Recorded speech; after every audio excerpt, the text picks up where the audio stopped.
Some places don't just hold history. They seem to remember it. In New York, behind busy streets and quiet countryside, there are locations where the past never fully let go. These buildings are real. Their stories are documented.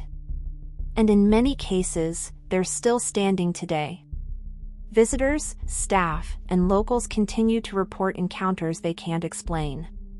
And while some of these places welcome the public, others remain sealed off, perhaps for a reason. Stay with me, because the final location may be the most disturbing of them all.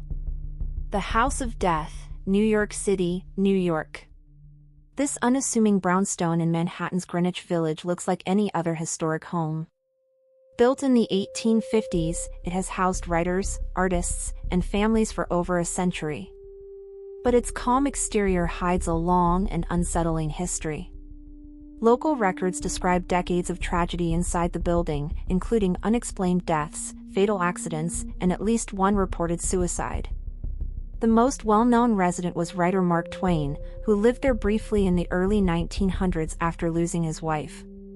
During that time, Twain reportedly spoke of strange sensations and an oppressive atmosphere inside the home.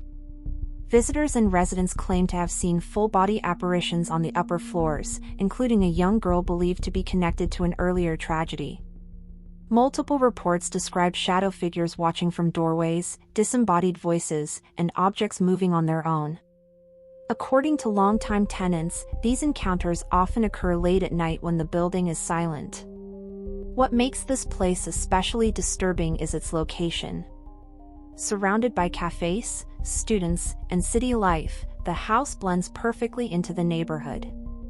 There's no warning sign, no marker, just a building quietly holding on to its secrets. Today, the House of Death is privately owned and occupied as residential apartments. It is not open to the public, and residents are discouraged from discussing what happens inside. Yet the reports have never stopped. The Dakota, New York City, New York. Standing across from Central Park, the Dakota is one of New York's most iconic apartment buildings. Completed in 1884, it was designed as a luxury residence for the elite. Over time, it became home to celebrities, artists, and musicians. Its dark history is tied not only to tragedy, but to repeated reports of unexplained phenomena.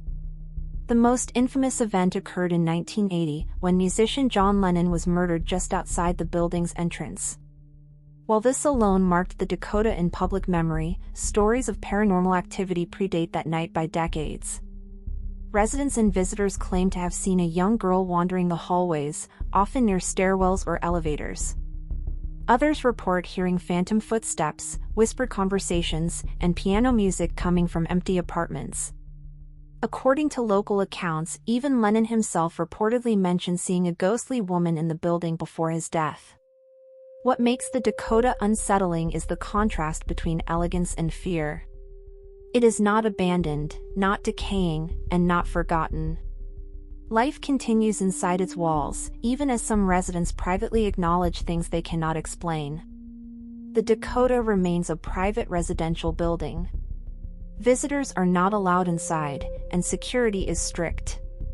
But for those who live there, the past may still be sharing the space. Sing Sing Prison, Ossining, New York. Sing Sing is one of the oldest and most notorious prisons in the United States. Opened in 1826 along the Hudson River, it housed some of the country's most dangerous criminals. Executions were once carried out here, including hundreds by electric chair.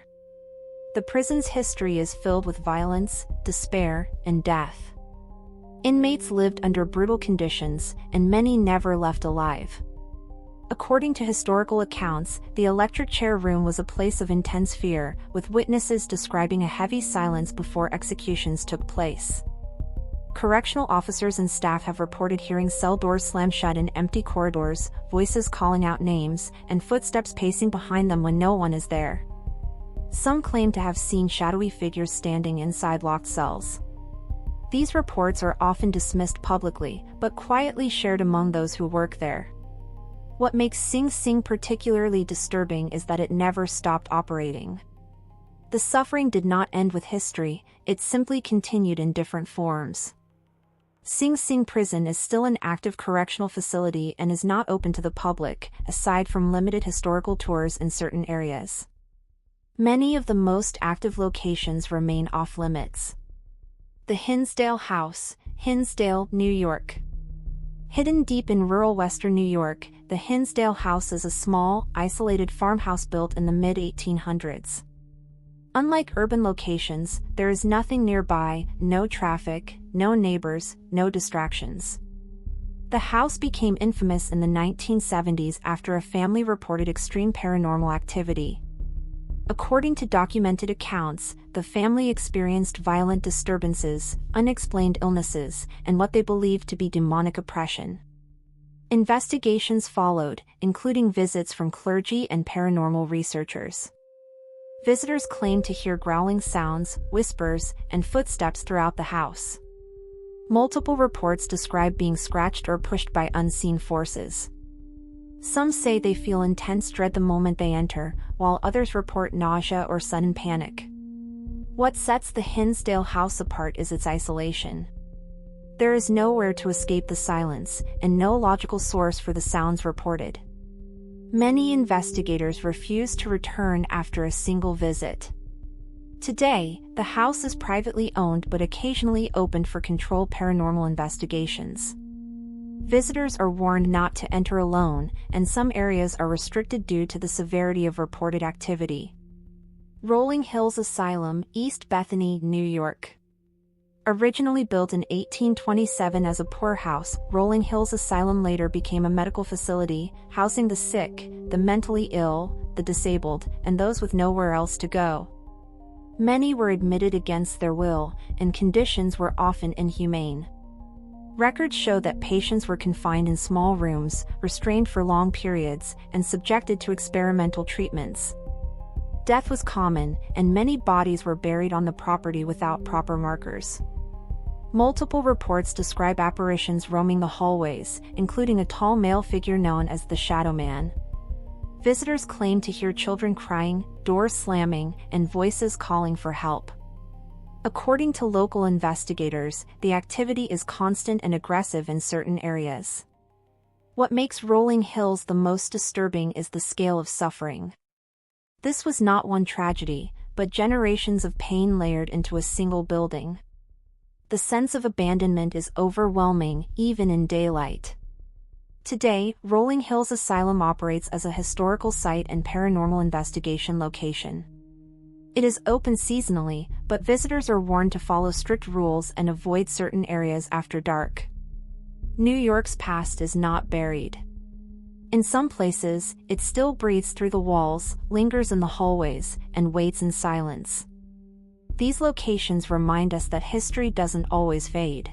It sometimes stays exactly where it began. So the question is simple. Would you spend one night in any of these places? If you want to explore more haunted locations across the United States, subscribe to America's Haunted Atlas. Our next stop takes us even deeper into the shadows of another state where the dead may never truly rest.